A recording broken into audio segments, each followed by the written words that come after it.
DHA, Department of Home Affairs, telling Parliament's Portfolio Committee yesterday what the vision is to take us from now to 2029. By then, the hope is that Home Affairs will be almost fully digital. We'll have smart IDs with remote authentication.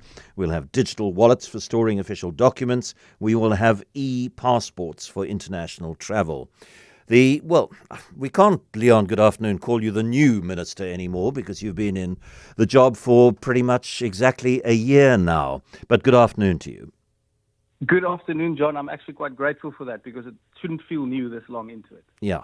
And I mean, the vision, I think, is a very modern one. It's a very contemporary one. It's what some countries, I know you were in Estonia recently, and they are perhaps furthest along this journey than any other country in the world. But where are we at the moment? I mean, are we not yet out of the garage, or are we still in first gear? Or you can change the metaphor if you like. We're definitely not in the garage, John. We are moving. And there are a couple of things that I can point to say that we've certainly gone into some of these gears. We're certainly not at cruising speed yet. But over the last 11 months, obviously, this is the vision that we've put on the table. The annual performance plan and the strategic plan that you refer to that we presented to Parliament is obviously fundamental to actually turning the vision into reality, because that now sets the targets for how we translate that end goal and how we work backwards from that to what we want to do over the next 12 months, and then over the next 3, and then over the next 4.5 years. So not only is that in place, but we've actually demonstrated our capacity to make these things work. So one of them obviously would be on the side of digitalizing visas. That's one area of big concern because of how outdated and paper-based the system is, both because it makes it very inefficient for legitimate travelers who need visas, but also because it opens fraud possibilities and concerns. So we are on track to launch the electronic travel authorization initially for tourist and short-stay visas who are traveling through the major airports by September of this year.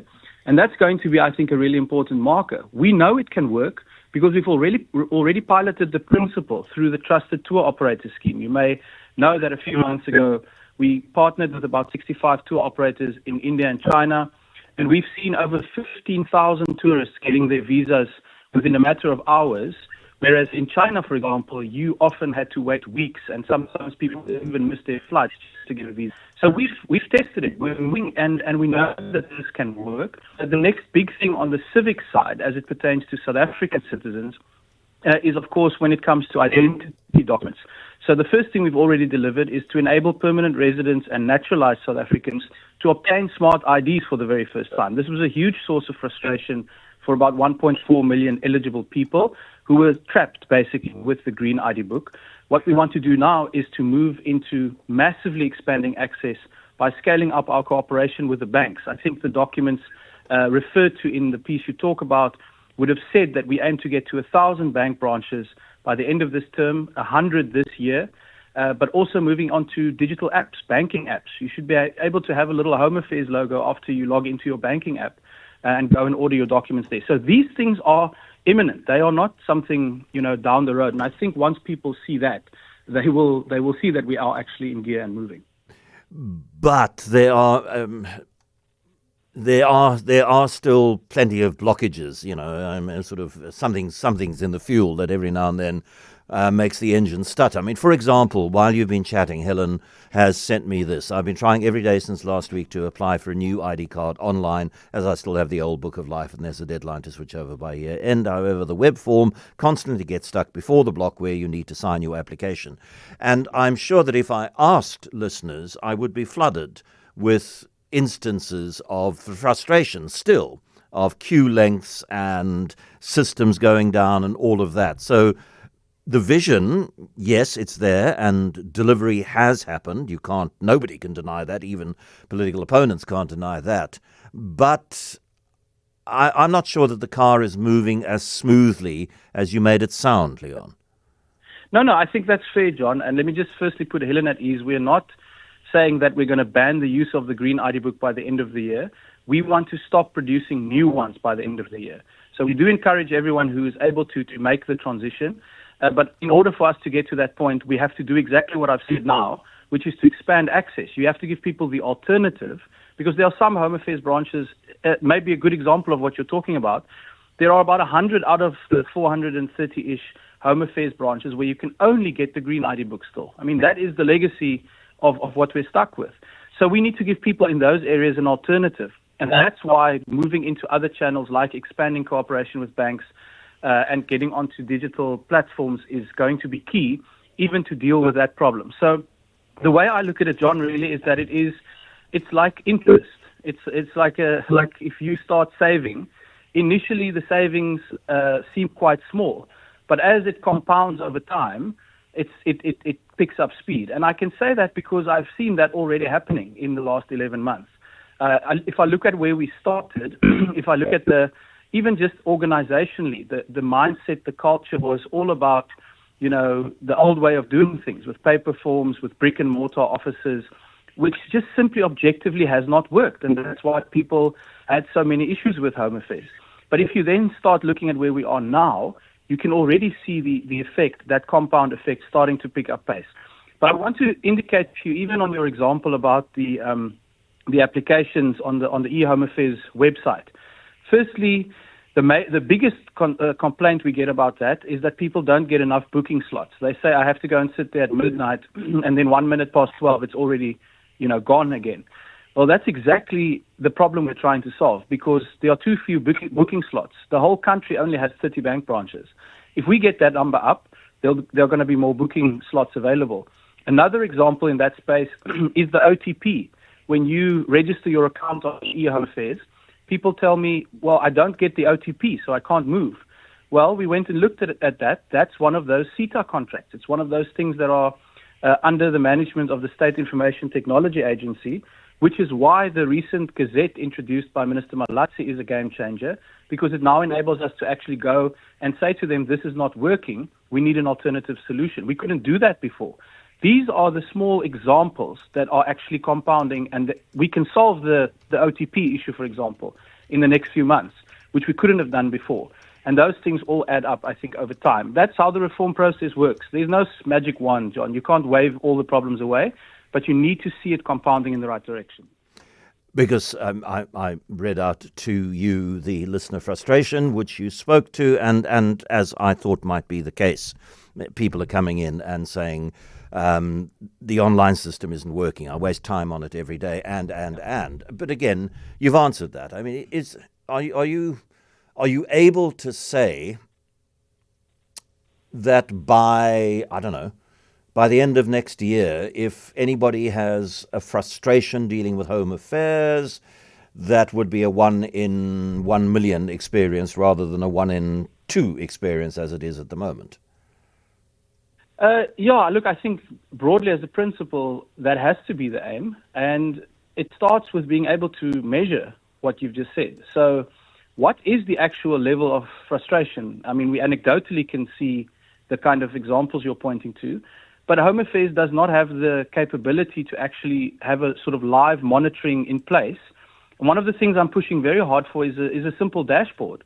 Whoever is Minister of Home Affairs in the future should have a dashboard at their fingertips to be able to see this office is offline, this module is creating problems, so that you can actually have an objective view of where things are getting stuck and where the challenges are.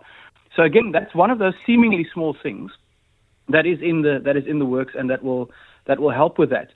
I can say to you, John, I can't put a number on it for that reason, but I can say to you that I'm very confident that once people have more channels to access these services, that there will be a dramatic, observable improvement, even on the anecdotes. It doesn't mean all the problems will be solved, but the core of the problem is that we live in 2025, and we force every South African to go to a specific location, which may be 200 or 300 kilometers away from them, to then go and stand in a queue to fill in a specific kind of paper form, and in many cases wait for the processing. And then we tell them to go back to that same location 21 days later, if all goes well with the Smart ID application, and collect their document.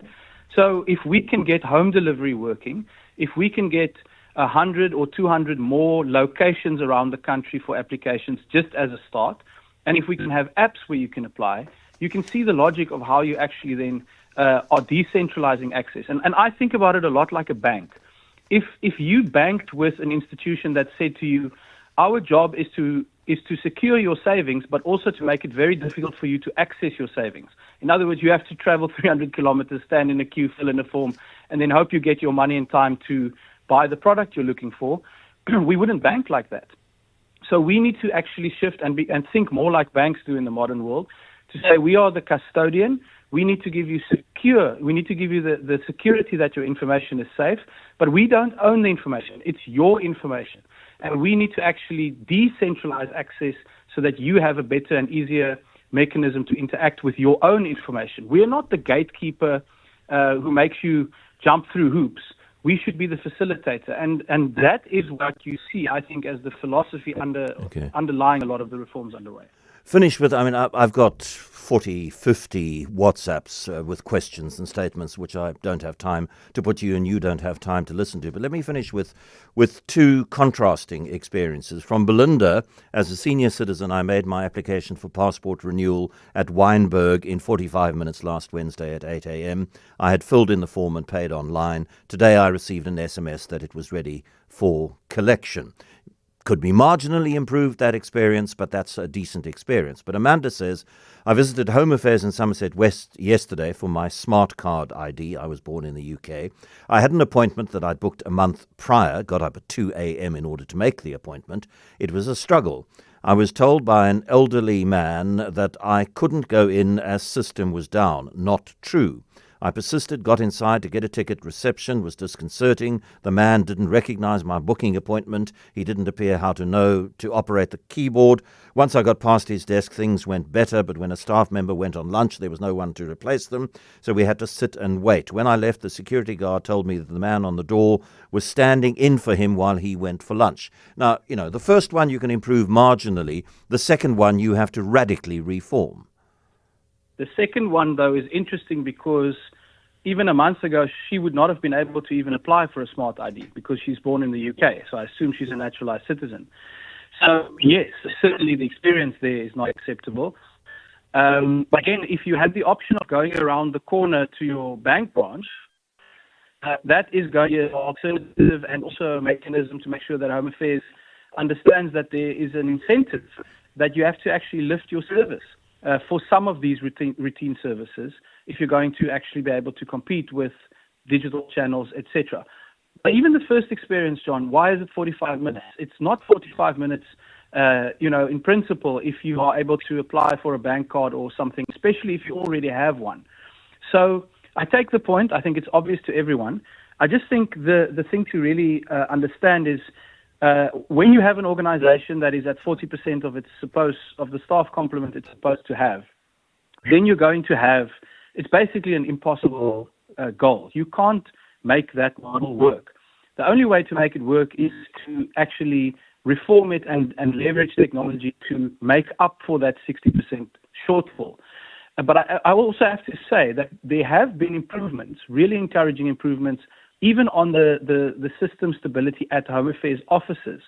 There's been a migration from what Service Manager Web that was really problematic, that has been stabilized. Things like uploading documents were causing problems. That we've managed to stabilize. So over time, I think there is an improvement on that. And again, I think the regulatory change that Minister Malatsi has made is now going to enable us to go and deal with those things that in the past have let us down. We are carrying the can, even though we weren't able to fix them.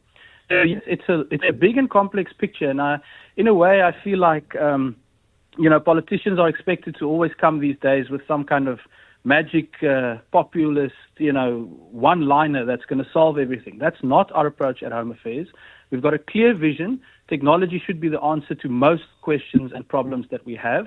And we are systematically implementing that in the different spaces that we operate, whether that's for tourists overseas, whether that's asylum seekers and border management, or whether it is in civic services. So again, I say we now have the first annual performance plan and the strategic plan on the table that's based on this vision. And I think things are actually going to move much more quickly in terms of implementation because we've built some of that initial savings. The initial compounding effect is to pay off. And I would say if you're a listener who's frustrated by some of these experiences, measure us on whether in the next 12 months there's a bank branch in your area that is providing the service for the first time, whether there's maybe a banking application that you bank with that suddenly has a Home Affairs logo that you can access. And then also, when it comes to immigration, something we're all very concerned about, see if we are able to actually roll out a digital alternative and solution to that. I think those are sort of really concrete markers that people can measure us on over the next 12 months. I told you it was the last, but I'm going to throw one more at you, one listener question. I'm trying to book an appointment online for my 17-year-old daughter, but keep going around in circles. You can't book an appointment without an ID. There is no option for using a birth certificate. What to do? Do you have an answer? If you don't, it's fair enough. I would have to think about that, John. I can understand why there are also some security limitations sometimes on making bookings for other people. That's one of the things we need to look at. And I think over the years there's been a real sort of, and I think it goes back to this gatekeeper question where you kind of shut down access wholesale rather than trying to risk manage and find how you make it possible for someone to do that. So I don't have an answer right now, but I will say if I've learned one thing, once you start inviting people to make their experiences with Home Affairs known, both positive and negative, you get flooded on your WhatsApp. I can assure you I know what that's like. So if there are some specific queries that you just want to send through, maybe some ones that stand out, please do share them with my office and we can get back to people on those issues. Leon, thank you for that invite. The producers will definitely do that. Dr. Leon Schreiber, Minister of Home Affairs.